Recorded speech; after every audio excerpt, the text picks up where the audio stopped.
Hello, I'm Severin Suzuki speaking for ECHO, the Environmental Children's Organization. We're a group of 12 and 13-year-olds trying to make a difference. Vanessa Seti, Morgan Geisler, Michelle Quigg, and me.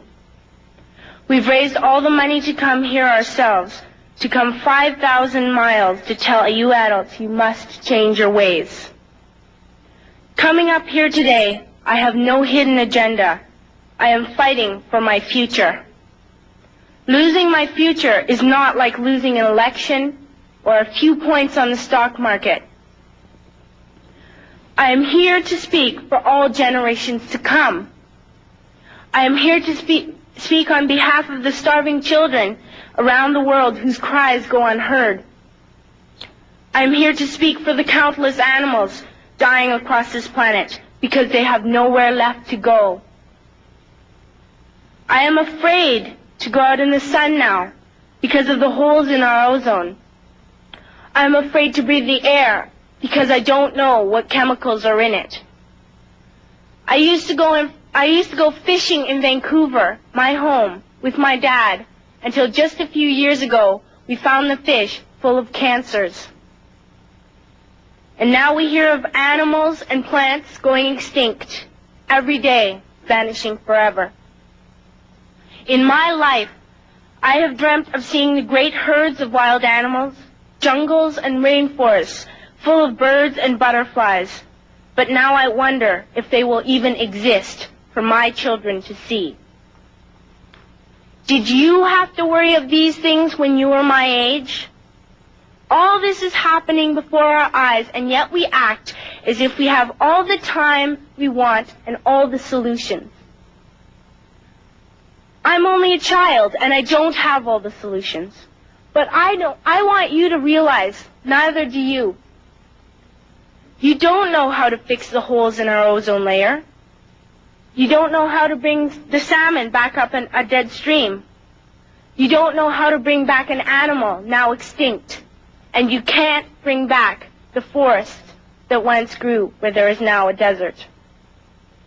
If you don't know how to fix it, please stop breaking it. Here, you may be delegates of your government, business people, organizers, reporters, or politicians, but really, your mothers and fathers, sisters and brothers, aunts and uncles, and all of you are someone's child. I'm only a child, yet I know we are all part of a family, 5 billion strong. In fact, 30 million species strong. And borders and governments will never change that.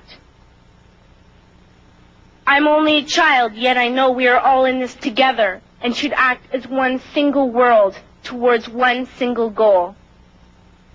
In my anger, I am not blind, and in my fear, I am not afraid of telling the world how I feel. In my country, we make so much waste. We buy and throw away, buy and throw away, buy and throw away, and yet northern countries will not share with the needy. Even when we have more than enough, we are afraid to share. We are afraid to let go of some of our wealth. In Canada, we live the privileged life, with plenty of food, water, and shelter. We have watches, bicycles, computers, and television sets. The list could go on for 2 days. 2 days ago, here in Brazil, we were shocked when we spent time with some children living on the streets. This is what one child told us. I wish I was rich. And if I were, I would give all the street children food, clothes, medicines, shelter, and love and affection. If a child on the streets who has nothing is willing to share, why are we who have everything still so greedy?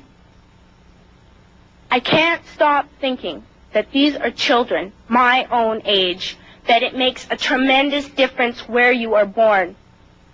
That I could be one of those children living in the favelas of Rio. I could be a child starving in Somalia, or a victim of war in the Middle East, or a beggar in India. I am only a child, yet I know if all the money spent on war was spent on finding environmental answers, ending poverty, and finding treaties, what a wonderful place this earth would be. At school, even in kindergarten, you teach us how to behave in the world. You teach us not to fight with others, to work things out, to respect others, to clean up our mess, not to hurt other creatures, to share, not be greedy. Then why do you go out and do the things you tell us not to do? Do not forget why you are attending these conferences, who you're doing this for. We are your own children. You are deciding what kind of a world we are growing up in. Parents should be able to comfort their children by saying, everything's going to be all right. It's not the end of the world, and we're doing the best we can.